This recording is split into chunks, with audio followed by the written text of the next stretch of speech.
નમસ્કાર, તપોવન commerce school મોરબીમાં આપ સર્વેનું હાર્દિક સ્વાગત છે। વિદ્યાર્થી મિત્રો, આજે આપણે ધોરણ 11 વિષય એસપીસીસી પાઠ કંપની સેક્રેટરી વિશે અભ્યાસ કરીશું।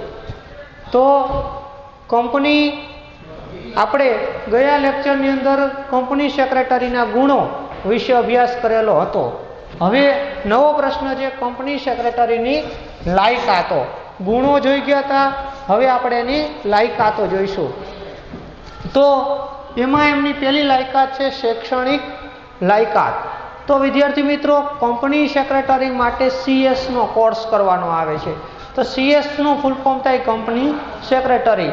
આ કંપની સેક્રેટરીનો જ્યારે કોર્સ કરેલો હોય છે ત્યારે ભારત સરકાર દ્વારા જે વ્યક્તિ એને સર્ટિફિકેટ એક સેક્રેટરી તરીકેનું આપવામાં આવે છે। એટલે કે સર્ટિફિકેટ મળે છે Indian institute of company secretary દ્વારા ઇન્ડિયાનું પ્રમાણપત્ર એને મેળવવામાં આવે છે। એટલે કે એની પાસે આ પ્રકારનું જે કાયદાકીય ડિગ્રી હોવી જરૂરી છે। એટલે કે કંપની સેક્રેટરીની ડિગ્રી હોય એ વ્યક્તિ કંપનીનો સેક્રેટરી તરીકે રહી શકે છે।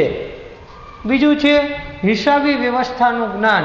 વિદ્યાર્થી મિત્રો, જ્યારે કંપનીના હિસાબો વ્યવસ્થિત રખાય તો તે મુજબ એમને સમયસર ઓડિટ કરવાનું હોય છે। શેરહોલ્ડરોની સભામાં હિસાબો રજૂ કરવાના હોય છે। એનો નફો, ખોટ અને આવક જાવક વગેરે અંગેની જે સરવૈયું દર્શાવવાનું હોય છે। તો જો એની પાસે પ્રોપર હિસાબી વ્યવસ્થાનું પૂરતું જ્ઞાન હશે તો તે પોતે જે છે એ ઓડિટ અને શેરહોલ્ડરો સાથે જે કંઈક જ્યારે વાતચીતો થાય, શેરહોલ્ડરોને જ્યારે હિસાબ નહીં આપવાનો હોય ત્યારે વ્યવસ્થિત પોતે આપી શકે છે। પછી જે ત્રીજું છે કાર્યાલય સંચાલનનું જ્ઞાન। તો વિદ્યાર્થી મિત્રો, કાર્યાલયનો વડો સેક્રેટરી છે। જ્યારે સેક્રેટરી જે કાર્યાલયનો વડો હોવાથી એને વિવિધ વિભાગો સાથે કામ કરવું પડે છે, વિવિધ વિભાગો સાથે સંકલન કરવું પડે છે। તો આ વિવિધ વિભાગો સાથે જ્યારે પોતે સંકલન કરે છે ત્યારે એની પાસે જો કાર્યાલયનો એટલે ઓફિસનો જો યોગ્ય રીતે એનું જ્ઞાન હોય તો એ પોતે સારી રીતે કરી શકે છે। ભલે એને ઓફિસ વર્ક નથી કરવાનું, પરંતુ જો ઓફિસ વર્કનો જાણકાર હશે તો એની નીચેના કર્મચારીઓ પાસેથી ચોક્કસ પ્રમાણમાં કામ લઈ શકશે, ચોક્કસ પ્રમાણમાં એ પોતે કામની સોંપણી કરી શકશે અને બધા જ કર્મચારીઓ સાથે જે કંઈ પ્રશ્નો ઉપસ્થિત થાય છે એ પ્રશ્ન ઉપસ્થિત થવાનો હલ કરશે અને પ્રશ્નને સારી રીતે ઉકેલ લાવી શકશે। પછી છે સભા સંચાલનનું જ્ઞાન। વિદ્યાર્થી મિત્રો, કંપની સેક્રેટરીએ શેરહોલ્ડરની સભા બોલાવવાની હોય છે, સંચાલક મંડળની સભા બોલાવવાની હોય છે, ડિબેન્ચર હોલ્ડરની સભા બોલાવવાની હોય છે, લેણદારોની સભા બોલાવવાની હોય છે।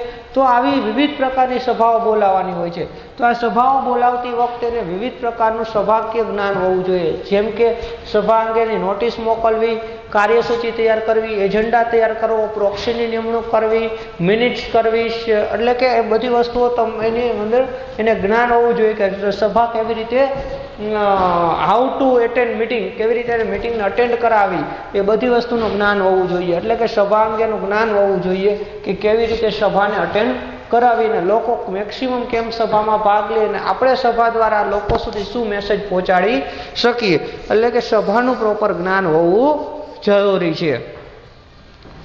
ત્યારબાદ વિદ્યાર્થી મિત્રો આવે છે વિવિધ કાયદાઓનું જ્ઞાન। વિવિધ કાયદાઓનું જ્ઞાન। તો વિદ્યાર્થી મિત્રો, કંપની સેક્રેટરીએ સમાજની સાથે રહી, રાજકીયની સાથે રહી, નેશનલ ઇન્ટરનેશનલ લેવલે એને કાર્ય કરવાનું હોવાથી વિવિધ કાયદાઓનું જ્ઞાન હોવું જરૂરી છે। જેમ કે આપણે વાત કરી GST અંગેનું જ્ઞાન, ગુડ્સ એન્ડ સર્વિસ ટેક્સ, મજૂર કાયદાના સલાહકાર, મજૂર કાયદાનું જ્ઞાન, એના સિવાય સેલ ટેક્સ અંગેનું જ્ઞાન, ઇન્કમ ટેક્સ અંગેનું જ્ઞાન, ઇમ્પોર્ટ ડ્યુટી અંગેનું જ્ઞાન, એક્સપોર્ટ ડ્યુટી અંગેનું જ્ઞાન। તો આવા વિવિધ પ્રકારના કાયદાઓનું જ્ઞાન હોય। પછી એના સિવાયનો જે કાંઈ બીજા અન્ય કરવેરા થતા હોય તો એ કરવેરા છે, સર્વિસ ટેક્સ છે। તો આવા વિવિધ પ્રકારના જો કાયદા અંગેનું જ્ઞાન હશે તો એ સારી રીતે બધી જ્ઞાન મેનેજ કરી શકશે। એને કાયદાકીય રીતે પૂરતું જ્ઞાન હશે તો બધા જ કાયદાઓ સાથે રાખી અને પોતે પોતાના કામને એકદમ સરળ બનાવી શકશે। માટે એની પાસે સૌપ્રથમ કાયદાકીય જ્ઞાન હોવું એ ખૂબ જરૂરી છે। ત્યારબાદ આવે છે આર્થિક અને રાજકીય પ્રવાહોનું જ્ઞાન। તો વિદ્યાર્થી મિત્રો, જ્યારે કંપની સમાજમાં અસ્તિત્વ આવે છે ત્યારે સમાજનો એક ભાગ છે। સમાજના વિવિધ પક્ષકારો સાથે કંપની સંકળાયેલી છે। તેથી સેક્રેટરીએ વર્તમાન પ્રવાહોથી માહિતગાર થઈ અને પલટતા પ્રવાહથી વાકેફ થઈ સંચાલક મંડળની જાણ કરી અને યોગ્ય માર્ગદર્શન આપવું પડે છે. એટલે કે શું કહે છે કે આર્થિક અને રાજકીય પ્રવાહોથી જ્ઞાન હોવું જોઈએ. ઘણી વખત આર્થિક અને રાજકીય પ્રવાહો બદલે એક્ઝામ્પલ તમને આપીએ કે માનો કે ભારત અને અમેરિકા વચ્ચે અત્યારે સંબંધો ખૂબ સારા બંધાઈ રહ્યા છે, તો શું થયું કે ભાઈ રાજકીય પ્રવાહોનું જ્ઞાન હોય કે સંબંધો સારા થયા છે તો આપણને વેપારની તક મળશે, તો અમેરિકામાંથી વસ્તુ આપણે ત્યાં આવતી અને આપણે ત્યાંથી અમેરિકામાં વેચાતી વસ્તુ અંગે વધુ ભાર દો, વધુ એમાં ડેવલપ કરવાનું કરો, કારણ કે એની સાથે સંબંધો સારા બંધાય છે તો આપણે બંને વચ્ચેનો જે ટ્રેડનો જે કરાર છે એ વસ્તુ સારી રીતે થઈ શકશે, વેચાણનો જે કરાર છે એ સારો થઈ શકશે, એટલે આપણું વેચાણ એમાં વધશે અથવા આપણને જે વસ્તુની જરૂર છે એ જરૂર ત્યાંથી મળી રહેશે.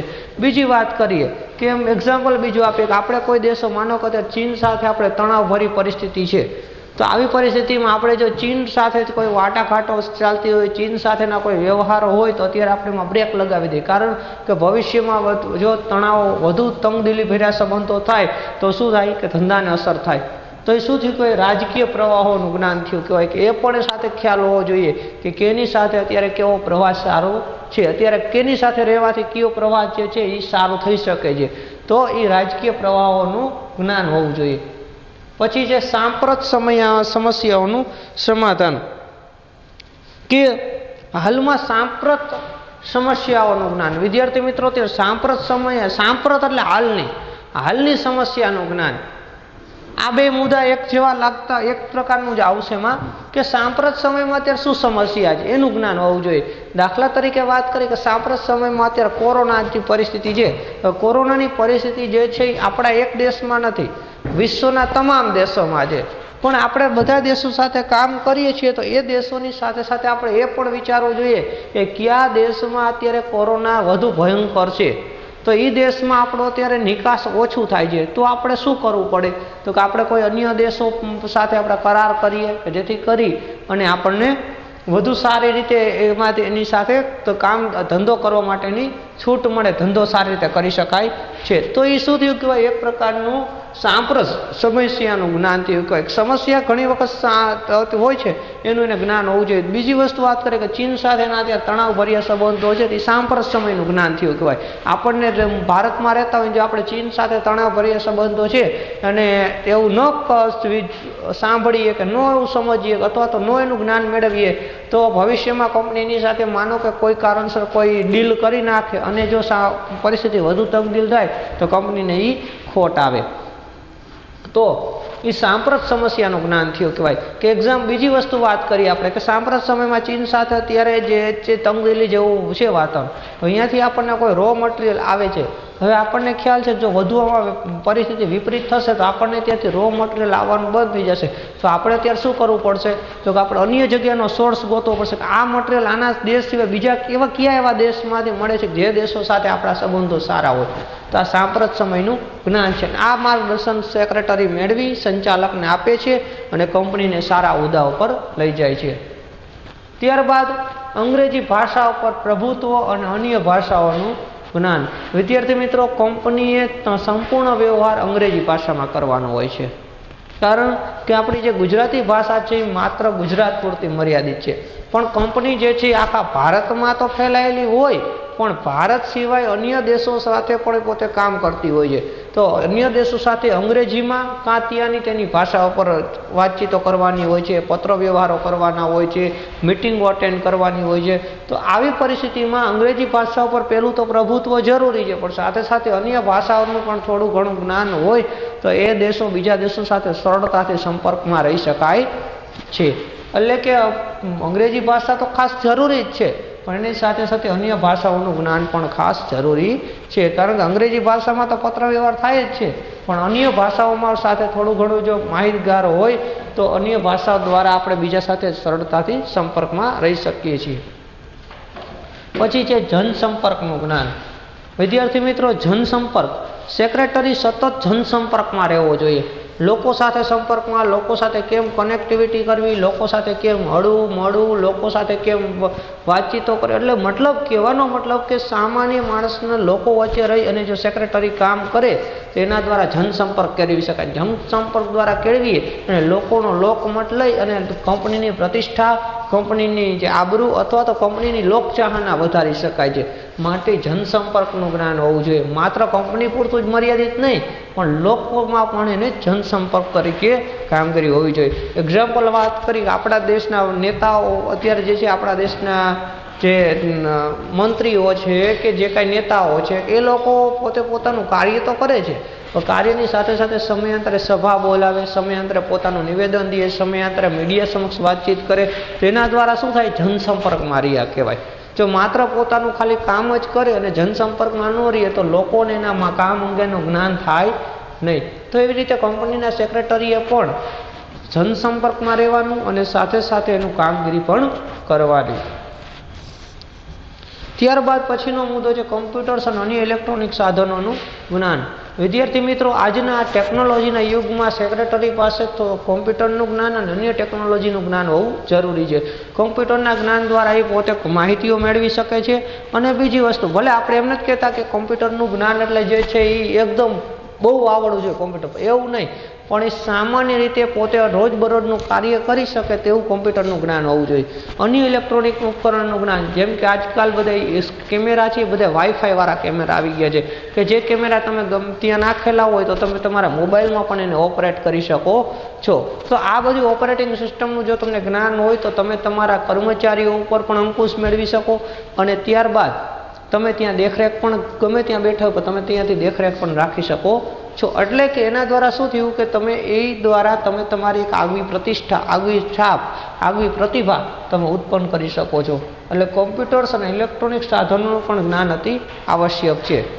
તો આ જે બાબતની મેં તમને વાત કરી કે ભાઈ આટલી લાયકાતો હોય તો સેક્રેટરી બનવા યોગ્ય છે. પહેલી લાયકાત કે એનું અભ્યાસ.